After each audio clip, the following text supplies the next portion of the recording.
মহাভারতের কথা অমৃত সমান প্রবীর চ্যাটার্জি বলে শোনে পুণ্যবান। নমস্কার আপনাকে। মহাভারতের কথার পঞ্চবিংশাধিক শতম পর্বে আপনাকে স্বাগত।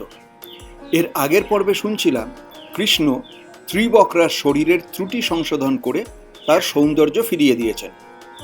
কুব্জার অন্তরের অবদমিত কামনা এতদিনে বাইরে ফুটে উঠেছে। সে কৃষ্ণের উত্তরীয় ধরে টেনে ঘরে নিয়ে যেতে চাইছে। কৃষ্ণ পড়েছেন সমস্যায়। একদিকে এই সুন্দরীর প্রণয়ের আহ্বান, অন্যদিকে দাদা বলরাম এবং অন্যান্য গোপজনেদের উপস্থিতি। দুদিক বজায় রেখে কুব্জাকে পরে ফিরে আসার প্রতিশ্রুতি দিয়ে চলে গেলেন কৃষ্ণ। যে কৃষ্ণ কংসকে উচিত শিক্ষা দেবেন বলে অক্রূরের রথে চেপে দাদাকে নিয়ে এত দূর এসেছেন, তিনি এই বীর রসের ভাবনার মাঝে হঠাৎ করে উত্তরীয় আকর্ষণের ঘটনাকে পাশ কাটিয়ে এগিয়ে গেলেন। কুব্জার হাত থেকে মুক্তি পেয়ে কৃষ্ণ আর বলরাম চললেন রাজভবনের দিকে। তবে কংসবধের জন্য কি আর এমন প্রস্তুতি ছিল কৃষ্ণের মনে? সেই তো এসে থেকে মথুরার নানাবিধ সৌন্দর্য দেখতে বেরিয়েছেন। গ্রাম্য গোপালকের বেশে সামান্য নাগরিক রঞ্জন যুক্ত হয়েছে মাত্র। কৃষ্ণের সেই পীতবসন এবং বলরামের নীল বসনটুকুও ঠিক আছে, তবে তা মথুরার নাগরিক পারিপাট্যে পরিহিত হয়েছে, আর তার দামও বেশ ভালোই। কুব্জা ত্রিবক্রার কল্যাণে গায়ে কপালে চন্দনের অনুলেপন লিপ্ত হয়েছে। কৃষ্ণ বলরামের শরীরে কুব্জাই এই অলকা তিলক এঁকে দিয়েছেন কিনা সে খবর পুরাণগুলি দেয়নি। তবে কংসবধের ভাবনা মাথায় রেখে কৃষ্ণ বলরাম এই নাগরিক বিলাসটুকুও বাদ দিলেন না। গলায় বনফুলের বিকীর্ণ বিচিত্র মালাটি নেই বটে, কিন্তু মথুরার নাগরিক রুচিতে গ্রন্থিত মালাটি গলায় দুলিয়ে কৃষ্ণ বলরাম চললেন রাজ সংসদের দিকে। অথচ আশ্চর্য, তাদের দেখে একবারও মনে হচ্ছিল না কি ভয়ঙ্করী রুদ্র বধভাবনা নিয়ে তারা কংস ভবনে প্রবেশ করছেন। তাদের বাইরের বসনভূষণ এমনই সন্ধ্যাবিহারী ভোগীজনের মতো উজ্জ্বল, মুখগুলি এমনই সহজ সরল মধুর যে তাদের বাহ্যভাব দেখে অন্তরের অভিসন্ধি একটুও বোঝা যাচ্ছিল না। যারা ভবিষ্যতে মহাভারতীয় রাজনীতিতে কৃষ্ণের সেই হিমশীতল গূঢ় চেষ্টা রাজ প্রকৃতি অনুধাবন করবেন, তাঁরা এখন থেকেই কৃষ্ণের ভাব গোপনের ক্ষমতাটুকু লক্ষ্য করে যাবেন। সমস্ত লোকের সন্দেহ এড়িয়ে কৃষ্ণ যখন রাজভবনে প্রবেশ করলেন তখন সন্ধ্যা গড়িয়ে গেছে। সারাদিন রাস্তায় রাস্তায় ঘোরাঘুরি, বৈকালিক কুব্জা প্রসঙ্গ ছেড়ে কৃষ্ণ এবার আসল কাজে মন দিলেন। তাঁর ইচ্ছে ছিল পরের দিন কংস যে ধনুর্যজ্ঞের বাহানায় কৃষ্ণকে মথুরায় আনিয়েছেন সেই বাহানাটুকু ভেঙে দেওয়া। এমন কিছু একটা করা যাতে কংস বুঝে যান ব্যাপারটা যত সরল ভেবেছিলেন তত সহজ হবে না। অর্থাৎ কংসের পূর্ব পরিকল্পিত ভাবনায় আঘাত করে তাঁর প্ল্যান প্রোগ্রাম আগে থেকে একটু তছনছ করে দিতে চান কৃষ্ণ। কংস যেসব বীর পুঙ্গবদের ঠিক করে রেখেছেন কৃষ্ণবধের ইচ্ছায়, তারা যেন সচকিত হয় এবং তাদের মনোবলে যাতে চিড় ধরে, সেই কারণে কৃষ্ণ ধনুর্যজ্ঞের আগের রাতেই রাজভবনে ঢুকলেন। কৃষ্ণ বলরামের বেশভূষা এবং ভাব দেখে রক্ষী পুরুষদের পক্ষে বোঝার কোনো উপায় ছিল না যে তাঁরা কংসের কোনো বিপদ ঘটাতে আসছেন। রাজভবনের গৃহ সংস্থান কৃষ্ণ বলরাম কিছুই জানতেন না। অতএব একে তাকে জিজ্ঞাসা করলেন কোথায় সেই বিখ্যাত ধনুকটি রাখা আছে। গ্রাম্য বালকের নিছক কৌতূহল ভেবে লোকেরা দেখিয়ে দিল, ওই দিকে যাও ভাই। যজ্ঞের জন্য, বলা উচিত কৃষ্ণ বলরামের ক্ষমতা দেখার জন্য যে বিশাল ধনুকটি কংস তৈরি করে রেখেছিলেন সেটা রাখা হয়েছিল কংসের অস্ত্রাগারে। অন্যান্য রাজব্যবহার্য ধনুকের সঙ্গেই সেই ধনুক একান্তে রাখা হয়েছিল, যদিও একটু বিশেষ মর্যাদায়। আয়ুধাগারিক সেই ধনুকটি রক্ষা করছিল এবং কৃষ্ণ এসে জিজ্ঞাসা করলেন যে ধনুর্যজ্ঞের জন্য এত আয়োজন সেই ধনুকটি কোথায়।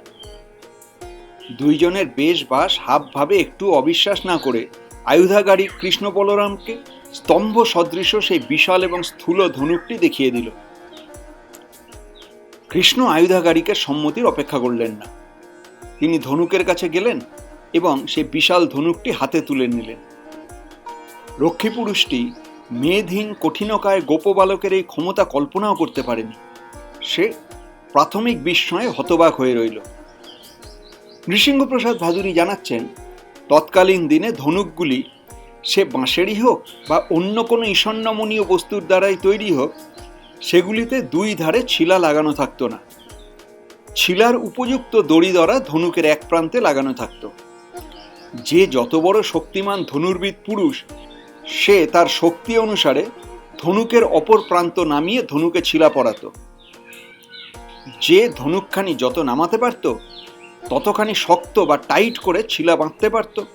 বাণের বেগও তৈরি হতো তত বেশি। ধনুকটি যদি খুব অনমনীয় বা টাফ হয়, তবে তাতে ছিলা পরানো সত্যিই খুব কঠিন। আর ঠিক এইখানেই ধনুর্বিদ যোদ্ধার দৈহিক শক্তিরও পরীক্ষা হয়ে যায়। ধনুকের নিজস্ব ভারের ব্যাপারটা তো এর সঙ্গে অতিরিক্ত শক্তি যোজনার উদাহরণ। কৃষ্ণ কিন্তু ধনুকটি তুলে ফেললেন অনায়াসে এবং তাতে ছিলাটিও পরিয়ে দিলেন চমৎকার কৌশলে। এবারে বাঁ হাতে ধনুক এবং ডান হাতে ছিলা ধরে সজোরে বারবার টান দিতেই যেমন টঙ্কার শব্দ সৃষ্টি হলো, তেমনি বারবার ধনুকখানি বাঁকাতে লাগলেন কৃষ্ণ।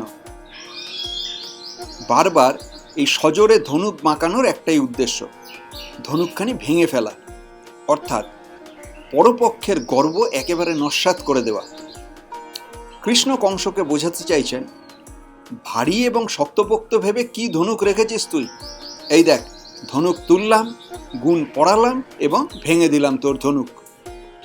বারবার আনত করার ফলে ফুলের মালা জড়ানো যজ্ঞ ধনুক ভেঙে গেল কৃষ্ণের হাতে, যেন মত্ত হাতি সুঁড় দিয়ে ভেঙে ফেলল আখের গাছ। মহাভারতের কথা অমৃত সমান, প্রবীর চ্যাটার্জি বলে শোনে পুণ্যবান। আপনাকে জানিয়ে রাখি, আমি শুধুই কথক ঠাকুর নই, আমি একজন মিড লাইফ ট্রান্সফরমেশন কোচ। আমার মিশন হলো 1 লক্ষ জন 40 পুরুষকে জীবন বদলাতে শেখানো। সেই কাজ সংক্রান্ত আমার অন্য ইউটিউব চ্যানেলের ভিডিও দেখুন। ট্রান্সফর্মিং লাইভস নামের ফেসবুক গ্রুপ জয়েন করুন। মিড লাইফ মানে ক্রাইসিস নয়, মিড লাইফ মানে ট্রান্সফরমেশন। কৃষ্ণের রাজনৈতিক বুদ্ধি দেখুন। মথুরায় পৌঁছেই তিনি প্রথম প্রহার করেছিলেন কংসের বস্ত্ররঞ্জক অহংকারী মানুষটিকে। সেটা হলো এই বোঝানো যে আমি এসে গেছি। আর দিনের শেষ কাণ্ডে যখন রাত্রি ঘনিয়ে আসছে, তখন পরের দিনে ব্যবহার্য তাঁর আগমন হেতু ধনুকটি ভেঙে দিয়ে কৃষ্ণ কংসকে বুঝিয়ে দিলেন যে ধনুর্যজ্ঞের অছিলা করে তাঁকে এখানে আনবার প্রয়োজন ছিল না। অতএব পরের দিন পবিত্র যজ্ঞের দোহাই না দিয়ে যা হবার সোজাসুজি হোক। কৃষ্ণ এখনই সবটা হেস্তনেস্ত করতে চান না। অন্তত এক রাতের জন্য হলেও তীব্র ভয় পাওয়াটা কংসের প্রাপ্য। কাজেই রক্ষী পুরুষদের হতচকিত অবস্থা কেটে যাবার আগেই তীব্র বেগে তিনি এবং বলরাম রাজভবন থেকে উধাও হয়ে গেলেন। যেখানে সহযাত্রী বৃন্দাবনবাসী গোপজনেরা নন্দগোপের সঙ্গে সে পুরোদ্বারে অপেক্ষা করছিলেন, যেখানে কংসের জন্য রাজকর এবং উপহার সামগ্রী বয়ে আনা গো শকটগুলি একত্র রাখা হয়েছিল, সন্ধ্যার আলো আঁধারে কৃষ্ণ বলরাম সেইখানে এসে তড়িতে মিলিত হলেন গোপজনের সঙ্গে। ওদিকে কংসের রাজভবনে এবং সংসদে সাড়া পড়ে গেল। সত্য শোনার আগে ইঙ্গিতটা এসে পৌঁছেছিল। ধনুকে ছিলা পরানোর পর সেই বিশাল ধনুকের টঙ্কার এবং অবশেষে ধনু ভাঙার শব্দ। অতএব ইঙ্গিতটা পৌঁছেছিলই। কংসের অন্তঃপুর থেকে আরম্ভ করে সমস্ত দিক কেঁপে উঠেছিল ধনুক ভাঙার শব্দে। আয়ুধাগারী রক্ষী পুরুষ বিভ্রান্ত এবং সন্ত্রস্ত হয়ে অতি বেগে কংসের কাছে এসে পৌঁছল। সে অজ্ঞাত পরিচয়ে কৃষ্ণ বলরামের চেহারা এবং বেশভূষার বর্ণনা দিল। সাধারণ লোকের মতো তাঁদের দেখতে নয়, বড় বড় চুল মাথা থেকে গলা পর্যন্ত নেমেছে, একজন ফর্সা একজন কালো। আয়ুধাগারী কৃষ্ণ বলরামের শক্তি, ক্ষমতা এবং ব্যক্তিত্ব বর্ণনার সঙ্গে সঙ্গে নিজের ভয়, বিস্ময় এবং সাময়িক স্তব্ধ হয়ে যাওয়ার ঘটনা বিবৃত করে নিজের অক্ষমতাও প্রকাশ করল। এমন সাংঘাতিক ঘটনা ঘটিয়ে দিয়ে যজ্ঞধনু ভঙ্গ করে সে কালো মানুষটি যে এমন তাড়াতাড়ি কোথায় চলে গেল, কিছুই বুঝতে পারছি না মহারাজ। কংস রাজা মানুষ, এখনকার মন্ত্রী মহোদয়ের মতোই তাঁর ভেতর বার একরকম নয়। কৃষ্ণের এই সাহসিক আচরণে তিনি অন্তরে ভীত এবং ক্রুদ্ধ হলেও বাইরে তা একটুও প্রকাশ না করে আয়ুধাগারীকে বিদায় দিলেন। প্রথমে বেশি নিশ্চিন্ত দেখাবার জন্য তিনি ঘরে ঢুকলেন। ধনুর্ভঙ্গের কথা চিন্তা করে তাঁর মনে একটুও স্বস্তি এলো না। একবার একটু অনুতাপও হলো এই ভেবে যে তিনি নিজের খুড়তুতো বোনের 6টি ছেলেকে পাথরে আছড়ে মেরে ফেলেছেন।